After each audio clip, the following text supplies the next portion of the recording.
اللہ تعالیٰ نے اس آیت پاک میں جو میں نے تلاوت کی، کامیابی کا ذریعہ جو چیز ہے اس کو ظاہر فرمایا، ارشاد فرمایا وَمَن يُطِعِ اللَّهَ وَرَسُولَهُ فَقَدْ فَازَ فَوْزًا عَظِيمًا۔ جو شخص اللہ اس کے رسول کی اطاعت کرتا ہے وہ یقیناً کامیاب ہوا اور اس نے بڑی کامیابی حاصل کی۔ اللہ تعالیٰ نے کامیابی حاصل کرنے کا ذریعہ اپنی اور اپنے حبیب کی اطاعت کو ذکر کیا۔ اللہ اس کے رسول کی اطاعت یہی کامیابی کا ذریعہ ہے، یہی کامیابی کا ضامن ہے۔ اور جب تک انسان اللہ اس کے رسول کے حکم کے سامنے اپنی چاہتوں کو قربان نہ کرے گا، اپنی خواہشات کو قربان نہ کرے گا، اس وقت تک وہ کامیاب نہیں ہو سکتا اور اسے کامیابی مل بھی نہیں سکتی۔ صحابہ کرام نے، ہمارے اسلاف نے اللہ اس کے رسول کی اطاعت کے سامنے اپنی بڑی سے بڑی چاہت کو، بڑی سے بڑی خواہش کو قربان کیا ہے۔ ان کا دل کسی چیز کو کتنا ہی چاہ رہا ہو، اگر اللہ اس کے رسول کا حکم اس کے خلاف ہوا تو انہوں نے اپنی چاہت کو قربان کیا، اپنی خواہش کو قربان کیا۔ وہ خواہش اور چاہت کتنی ہی بڑی کیوں نہ ہو اور کتنی ہی اچھی کیوں نہ ہو، انہوں نے اس کی قربانی دی ہے۔ حضرت معاذ ابن جبل رضی اللہ تعالیٰ عنہ مشہور صحابی ہیں، رسول پاک صلی اللہ علیہ وسلم سے بہت محبت کرتے تھے اور رسول پاک صلی اللہ علیہ وسلم بھی ان سے بہت محبت کرتے تھے۔ ایک مرتبہ رسول پاک صلی اللہ علیہ وسلم نے حضرت معاذ سے فرمایا، قسم کھا کے فرمایا، معاذ مجھے تم سے محبت ہے، اور ایک نصیحت فرمائی، دیکھو نماز کے بعد اس دعا کے پڑھنے کو کبھی نہ بھولنا۔ وہ دعا یہ تھی، اللہم اعنی علی ذکرک و شکرک و حسن عبادتک، اے اللہ میری مدد فرمائیے اپنے ذکر کرنے پر، اپنے شکر کرنے پر اور اچھی عبادت کرنے پر۔ آپ نے فرمایا معاذ دیکھو اس دعا کو کبھی بھولنا نہیں، ہر نماز کے بعد اس کو پڑھنا۔ رسول پاک صلی اللہ علیہ وسلم نے حضرت معاذ سے پہلے فرمایا، اللہ کی قسم معاذ مجھے تم سے محبت بہت ہے، اور پھر یہ نصیحت فرمائی۔ تو نبی پاک صلی اللہ علیہ وسلم نے جو اپنے صحابی کو نصیحت فرمائی، ہمیں بھی اس نصیحت پر عمل کرنا چاہیے، اور جب دعا مانگے، جہاں اور دعائیں مانگیں، یہ دعا بھی مانگ لینی چاہیے۔ تو رسول پاک صلی اللہ علیہ وسلم کو بھی حضرت معاذ سے محبت، اور حضرت معاذ کو بھی اس ہم سے بہت محبت تھی۔ حضرت معاذ رضی اللہ تعالیٰ عنہ نبی پاک صلی اللہ علیہ وسلم کے اکثر ساتھ رہتے، سفر میں ساتھ رہتے، حضر میں ساتھ رہتے، اور محبت کی وجہ سے آپ سے جدا ہونے کو جی نہ چاہتا، اور جب تک آپ کا دیدار نہ کر لیں قرار اور چین نہ آتا تھا۔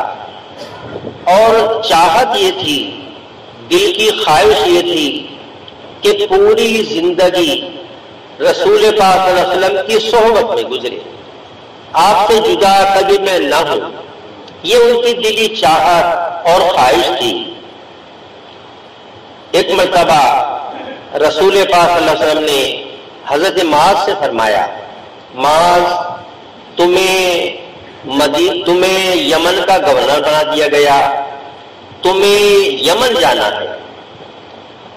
رسول پاک صلی اللہ علیہ وسلم کا حکم سنا، دل پہ چوٹ کو لگی کہ میں یہ چاہتا تھا میں اپنے رسول پاک صلی اللہ علیہ وسلم سے، اپنے محبوب سے کبھی جدا نہ ہوں، جو 1976 میں بنایا گیا تھا، اور اب آپ کا اس کو کرا لیتے ہیں تو آپ جتنے چاہیں اتنے پیسے بھی ڈونیشن میں لے سکتے ہیں، لیکن FCRA کرانے سے پہلے آپ 1-2 لاکھ تک کی ڈونیشن میں پیسے لے سکتے ہیں۔ اگر آپ FCRA کرانے سے پہلے 1-2 لاکھ سے زیادہ لیتے ہیں، آپ ٹرسٹ جوائن بھی کی جا سکتی ہے۔ سوسائٹی اور ٹرسٹ رجسٹر کرانے کے لیے ہر ایک اسٹیٹ میں اس کا آفس ہوا کرتا ہے۔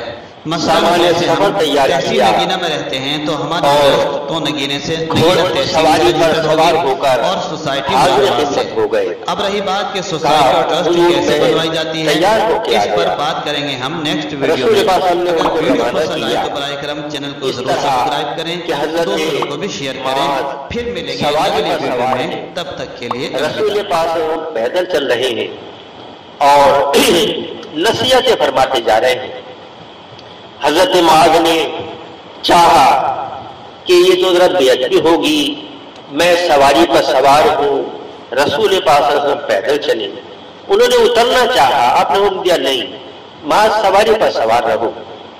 الامر فوق الادب، حکم ادب کے اوپر ہوتا ہے، حکم کو مانا۔ اور حضرت معاذ سواری پہ چلتے رہے، رسول پاک پیدل چلتے رہے، نصیحتیں فرماتے رہے، اور آخر میں نبی پاک صلی اللہ علیہ وسلم نے جو ایک بات فرمائی وہ تھی جس نے حضرت معاذ کو رلا دیا۔ آپ نے فرمایا، معاذ ہو سکتا ہے جب تم یمن سے واپس آؤ تو میری تم سے ملاقات نہ ہو اور تم میری قبر پہ سے گزرو، میری مسجد سے گزرو۔ حضرت معاذ سمجھ گئے کہ نبی پاک صلی اللہ علیہ وسلم سے اپنی دوبارہ ملاقات ہو نہ پانے کی،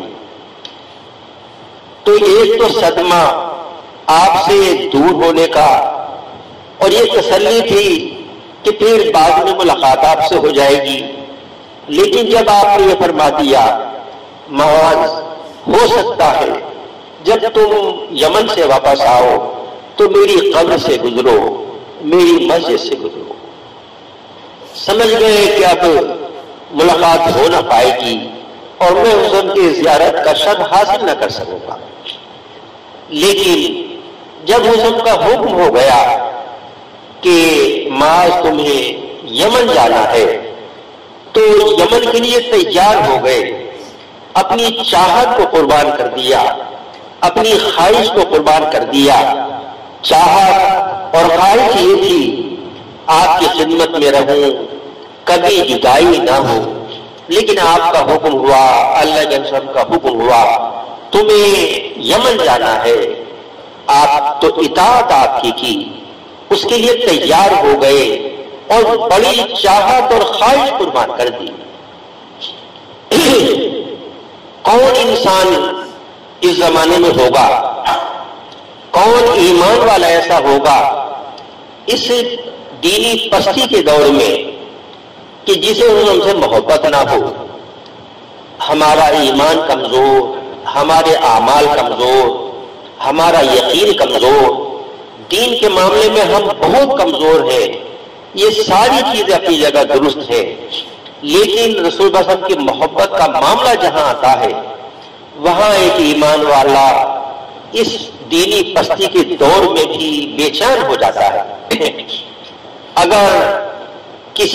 اگر بفرض محال ایسا ہو جائے کہ رسول پاک صلی اللہ علیہ وسلم کے بارے میں یہ اللہ کا فیصلہ ہو کہ آپ کو دنیا میں بھیجا جا رہا ہے اور 1000 کلومیٹر دور آپ کو بھیجا جا رہا ہے، اور آپ کا امتی جو آپ کی زیارت کرنا چاہے اسے پیدل چل کے زیارت کرنی ہوگی، اور راستے میں کانٹے بھی ملیں گے، سانپ بچھو بھی ملیں گے، درندے بھی ملیں گے، اور پیدل چل کے جانا ہے، جدی زیارت نصیب ہو سکتی ہے ورنہ نہیں۔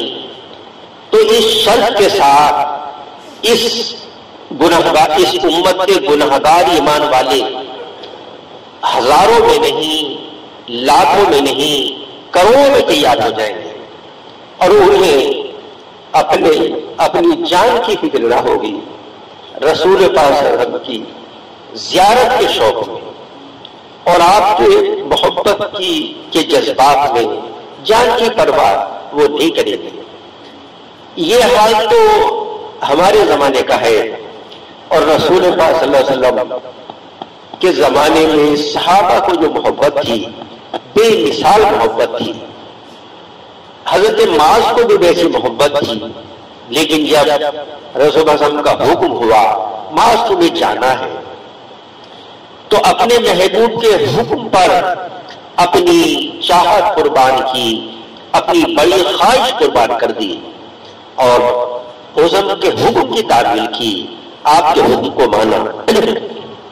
یہ صحابہ کے جذبات تھے، وہ جانتے تھے ہمارے دونوں جہان کی کامیابی اللہ اس کے رسول کی اطاعت کرنے میں ہے، اپنی چاہت پر عمل کرنے میں نہیں، چاہت کتنی بڑی کیوں نہ ہو۔ حضرت اویس قرنی ہے، وہ صحابی تو نہیں ہوئے، حضور کے زمانے میں ایمان لائے، غائبانہ ایمان لائے اور حضور سے بڑی محبت کرنے والے بنے، محب صادق بنے اور عاشق زار بنے، اور آپ کے عشق و محبت میں بے چین رہنے والے ہوئے۔ لیکن ان کی والدہ تھی، بوڑھی تھی، ان کی خدمت کرنے والا ان کے علاوہ کوئی تھا نہیں، اس لیے بہت جی چاہ رہا تھا کہ حضور سے ملاقات کر لوں، آپ کا دیدار ایک مرتبہ مجھے نصیب ہو جائے، لیکن اماں کی خدمت اور کرنے والا تھا نہیں۔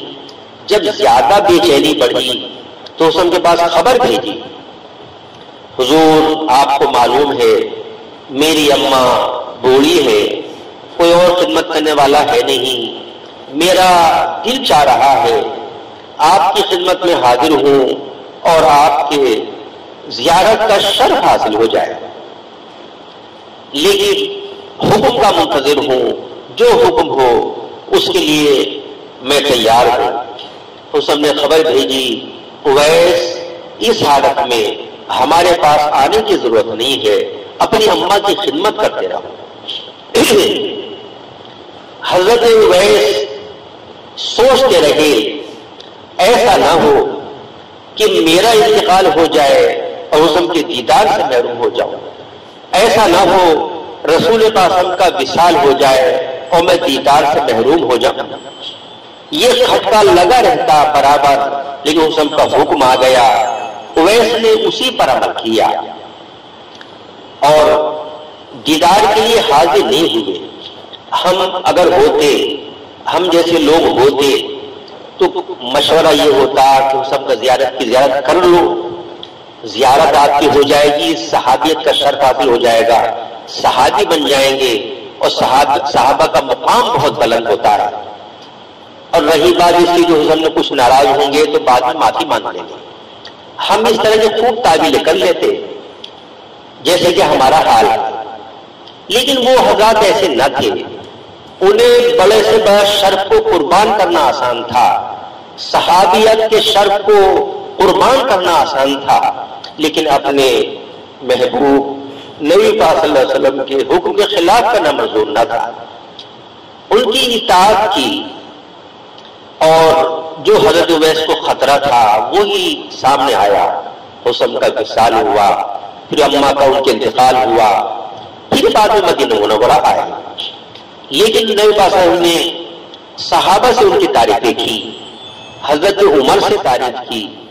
عمر میرا ایک امتی ہے جو یمن میں رہتا ہے، وہ مستجاب الدعوات ہے، عمر اللہ اس کی دعائیں بہت قبول کرتا ہے، عمر تمہاری ان سے ملاقات ہو تو اپنے لیے دعا کرانا، وہ مستجاب الدعوات ہیں۔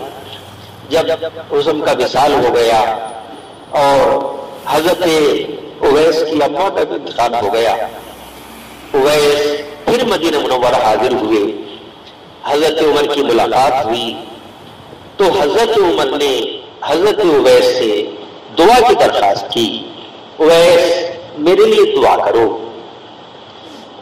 حضرت اویس عرض کرنے لگے، عمر تم صحابی رسول ہو، مجھ سے دعا کے لیے کیوں کہہ رہے ہو؟ فرمایا مجھے نبی پاک صلی اللہ علیہ وسلم نے حکم دیا تھا کہ میں تم سے دعا کراؤں، اس لیے میں تم سے دعا کرا رہا ہوں۔ حضرت اویس صحابی تو نہ بنے، لیکن اللہ کے رسول صلی اللہ علیہ وسلم کے حکم کی اطاعت اور ان کی فرمانبرداری کی برکت یہ ہوئی کہ نبی پاک صلی اللہ علیہ وسلم کے غائبانہ محبوب بنے، اور حسن کی زبانی اور آپ نے ان کی تعریفیں کی۔ صحابہ کو حکم دیا اویس سے اپنے لیے دعا کرانا۔ تو ان ہمارے اسلاف نے اللہ کے رسول کی اطاعت کی اور اپنی خواہشوں کو، چاہے وہ خواہشیں کتنی بڑی کیوں نہ ہو، انہیں قربان کیا۔ صحابی کا مقام امت میں سب سے بڑا ہے، اور تابعی کتنی ہی عبادت کو نہ کر لے صحابی کے درجے کو نہیں پہنچ سکتا۔ حضرت اویس نے کتنی بڑی قربانی دی، کتنی بڑی خواہش قربان کی۔ حسن کی زیارت کی خواہش تھی، صحابی ہو جاتے لیکن ساری خواہشات، ساری چاہت قربان نبی وسلم کے حکم کے سامنے۔ یہ جذبہ ان حضرات کے اندر ہوگا جو کامیابی دونوں جہان میں چاہیں گے۔